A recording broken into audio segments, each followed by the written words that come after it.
Je pense que la direction du Barça, ils ont totalement pété un câble. Comment ils peuvent envisager de vendre Casado et Fermin Lopez? Attendez, bougez pas, je vous explique. Déjà, les gars, à partir du moment où la source est sport, vous devez prendre des pincettes. La Liga reprend le 16, c'est les dernières lignes droites du mercato, faut se calmer. Pour moi, le joueur le plus probable, ça reste Christensen, parce que Deco a clairement dit il y a quelques mois, nous avons trop de défenseurs, il faut se séparer de un défenseur. Sauf que c'est un peu complexe parce que Christensen veut tout simplement rester. Et dans tous les cas, pour moi, c'est pas plus mal. Maintenant, concernant Casado ou Fermin, Fermin c'est tout simplement illogique pour ma part, les gars, ça reste que mon avis. Tout simplement parce qu'on sait tous que c'est un protégé de Flick, qu'il y a eu plusieurs sources comme quoi Flick s'est opposé à son départ, donc ça n'a pas de logique. Et concernant Casado, Flick a clairement dit que cette saison, la profondeur de banc allait être notre force. Que c'est important d'avoir beaucoup de joueurs car il y a beaucoup de matchs. Sachant que Bernal revient des croisés, on ne sait pas il va revenir avec quel niveau. Donc on peut pas se permettre de vendre un milieu sous prétexte qu'on a beaucoup de milieux. Alors que t'en as un qui revient des croisés.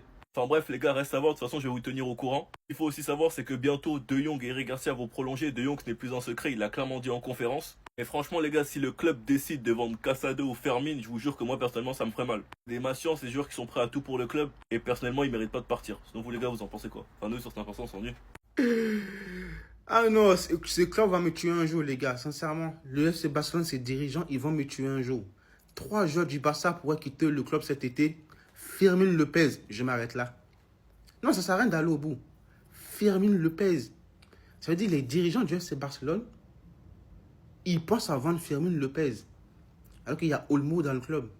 Il y a Ter Stegen dans le club. Il y a Ronald Araujo dans le club. D'ailleurs, en parlant de lui. Le Barça ne veut pas vendre Ronald Araujo. Le club le considère comme un défenseur de grande qualité. Bien sûr, c'est un défenseur de grande qualité. Personne n'a remis ça en question. Mais c'est juste qu'il est bête. Il est bête. Il est bête qu'elle fait les foot bêtes en Ligue des Champions. Qu'elle fait les trucs bêtes dans le gros match. C'est ça qu'on le reproche. Sinon, c'est... Et les gars, il y a une année, on le considère comme le meilleur défenseur au monde. Hein. C'est pas pour rien. Il est fort, Araujo. Mais c'est juste que voilà, j'ai l'impression que son jeu ne va pas avec le jeu d'Antiflick. Et ça, c'est une réalité. Et vous avez même pas intérêt à vendre Fermin Lopez. À choisir entre vendre Olmo et Firmin. Vendez Olmo. Vendez Olmo. Firmin, vous touchez même pas. Mais vous êtes malade ou quoi? Comment ça vous... Eh, touchez à Firmin, vous allez voir. Ça se voit tellement que c'est Casado qui va en faire les frais. Barcelone a informé Casado qu'ils écouteraient les offres pour lui cet été. Le club a besoin d'une grosse vente pour retourner au 1 pour 1. Il y a quelques mois, Barcelone était prêt à offrir à Marc Casado une prolongation de contrat, mais la situation a changé. Le club considère maintenant qu'ils ont trop de milieux de terrain et qu'ils seraient prêts à le vendre cet été. Bien que Barcelone soit ouvert à la vente, Marc Casado, lui, n'a pas l'intention de quitter le club pour le moment, mais la situation pourrait changer en janvier s'il n'obtient pas suffisamment de temps de jeu. Esport nous dit également que Fermin, Casado et Christiansen sont toutes des options pour quitter le FC Barcelone cet été. On a bien lu la même chose. Fermin, Casado, Christiansen, c'est exactement ceux qu'il faut pas lâcher. Christiansen, c'est vrai qu'il lui reste un an de contrat. C'est vrai qu'il se blesse souvent, mais quand tu vois les deux premiers matchs de pré-saison là, il est même titulaire dans notre équipe. Et Fermin Lopez, Casado, non, on peut pas les vendre les gars. Même si encore une fois je comprends que Casado ce soit entre guillemets la cible facile, du fait qu'il y ait beaucoup de joueurs à ce poste-là, etc. Mais il y a une grosse vente à réaliser pour revenir au 1 pour 1. Et encore une fois, on nous avait dit début juillet le retour au 1 pour 1 je crois. Mais encore une fois, c'est un mensonge, on est début août et il y a toujours rien. Dites-moi vous en pensez en commentaire les gars, c'est pas vous abonner, vous êtes des bons, nous on avance. On m'a demandé de choisir entre Bernal et Casado. Le débat, il est allé jusqu'à Twitter et franchement, c'est un choix très très compliqué. C'est deux profils assez différents. On parle quand même de la régène de Busquets pour certains. Et ce que je trouve intéressant chez Casado, c'est vraiment le changement depuis le départ de Xavi. Il a su profiter de l'absence de De Jong et de Bernal pour se hisser au haut niveau. Parce que rappelez-vous, sous Xavi, il n'était même pas dans les débats. Il devait être prêté à Grenade, je crois, il me semble. Mais ça ne s'est pas fait. La transformation, elle est incroyable. Aujourd'hui, il a clairement rien à envier à Bernal, hein, sur certains aspects, notamment sur la vision, la qualité de passe. Tu vois qu'il casse des lignes à chaque fois Casado, des transversales éclairs qu'il te met, c'est devenu sa spéciale. Sur le dernier match face aux Japonais, on a vu qu'il était capable de prendre le contrôle du jeu. Comparé à Bernal, son jeu il est plus porté vers l'avant, mais il est capable de faire les retours. On voit qu'il est bon dans le pressing, c'est pour ça que c'est le meilleur intercepteur du Barça. Et surtout, il a énormément de matchs références. Là où Bernal, il n'a pas eu l'opportunité vu qu'il était blessé. Donc je pense que ce sera une année décisive pour l'un ou pour l'autre. C'est là où il faudra être bon. Bernal, il doit prouver, il doit monter en niveau. Il aura sa chance. On parle d'un retour contre Com pour le Gumper. Donc attention, hein, ça peut être un match à mort clairement. Le Barça va s'en mordre les doigts de cette décision parce que tu vas peut-être vendre l'un de tes plus gros prospects, l'une de tes plus grosses pépites au poste de milieu de terrain avec Marc Casado pour pouvoir inscrire notamment Marcus Rashford.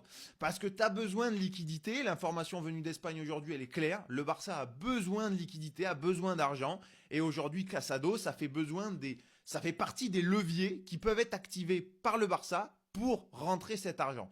On parle d'une demande de 30 millions d'euros pour vendre le joueur, ce qui n'est pas excessif aujourd'hui. Et l'information, c'est que le Barça ne serait en plus pas forcément trop gourmand. Si déjà tu as 20-25 qui arrivent sur la table, ça fera réfléchir le board catalan. Et aujourd'hui, mine de rien, ça pourrait être une belle perte parce que Casado, on a vu son potentiel qui est énorme.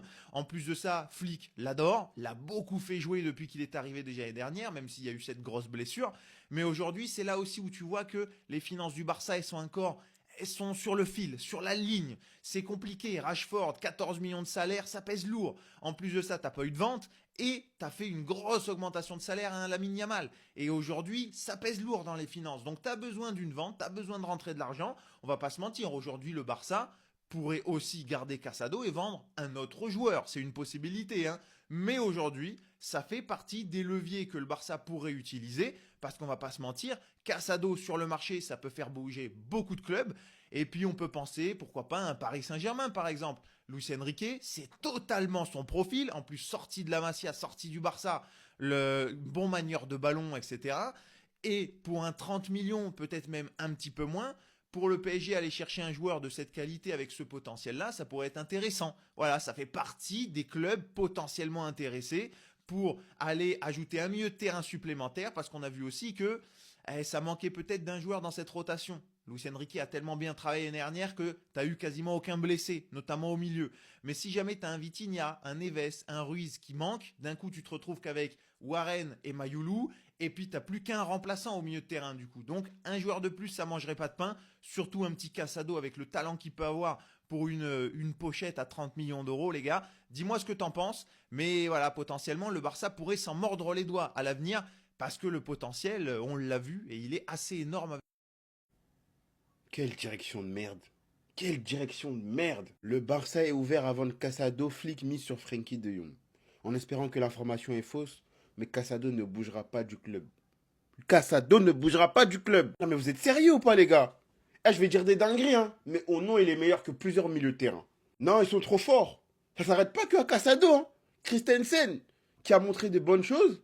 Firmin. Mais les gars, déjà Casado, il est bien meilleur que Bernal, pour commencer. Donc pourquoi Bernal, il n'est pas sur la liste des transferts? Actuellement, il est meilleur que Gavi, même si Gavi, je le porte dans mon cœur. Il est meilleur que Gavi. Et au nom qu'il n'y a pas un monde d'écart de ouf entre lui et De Jong. Je le jure. Au nom que De Jong, demain, il se blesse, je vous assure qu'il fait le boulot. Maintenant, parlons de Christensen. La direction n'a pas compris notre message, hein. Donc si Christensen est vendu, qu'est-ce qui nous reste en défense centrale? Arojo, Koubarsi, Inigo, Eric Garcia qui joue à droite? Revenir au 1 pour 1, c'est bien, mais il faut trouver une autre solution. Parce que tu ne peux pas revenir au 1 pour 1 et t'affaiblir dans l'effectif. Ça n'a aucun sens. Il y a des joueurs avant Hansi qui se blessaient énormément. Christensen, j'en suis sûr et certain que c'est l'année de la rédemption. Il va montrer qu'il ne va pas se blesser cette année, il va être bon. Donc, si la direction veut le faire partir, gare à eux. Mais moi, je vous le dis, hein, s'il part, on aura des gros problèmes. Déjà qu'on en a défensivement. Les déclarations de Laporta sur les enregistrements et les futurs objectifs du Barça pour la saison prochaine, attendez, bougez pas, je vous explique. Pour commencer, les inscriptions progressent correctement. Il vaut mieux faire le travail et ne pas les laisser traîner. Nous faisons ce que nous devons faire et nous sommes convaincus que nous pourrons les enregistrer. L'inscription de Johan Garcia ne dépend pas du temps d'arrêt de Ter Stegen. Ce qui se passe, c'est que la démission de Ter Stegen, qui comme vous le savez est une énorme absence, est la façon la plus directe de procéder à l'inscription. Nous avons renforcé l'équipe, nous espérons que la prochaine saison nous apportera des succès et beaucoup de joie et des moments inoubliables dans les mémoires des supporters. Nous nous battons pour gagner toutes les compétitions la saison prochaine. Nous sommes très satisfaits du déroulement de la tournée, l'accueil au Japon et en Corée est incroyable. Le dernier match sur notre chaîne YouTube a été visionné 15,4 millions de fois, soit le deuxième plus grand nombre de vues de notre histoire. Tous les haters du Barça qui sont là derrière nos matchs de pré-saison, les gars, on vous voit. Hein. Les stats, ça ment pas, les gars. On vous voit. En tout cas les gars, j'ai qu'une hâte, c'est que la saison commence. D'ailleurs le planning du mois d'août, on rejoue le 4. La tournée se termine, on enchaîne avec le Gamper le 10, qui malheureusement ne se jouera pas au Camp Nou. La Liga commence le 16 pour nous avec Mallorca à l'extérieur, Levante le 23 à l'extérieur et Rayo Vallecano à l'extérieur. Personnellement j'ai un très mauvais souvenir de Rayo Vallecano à l'extérieur en début de saison à ce mois. C'est la même période où Bernal s'est blessé. Enfin bref, sinon vous les gars, vous en pensez quoi? Ramenez-vous sur, c'est important, s'ennuie.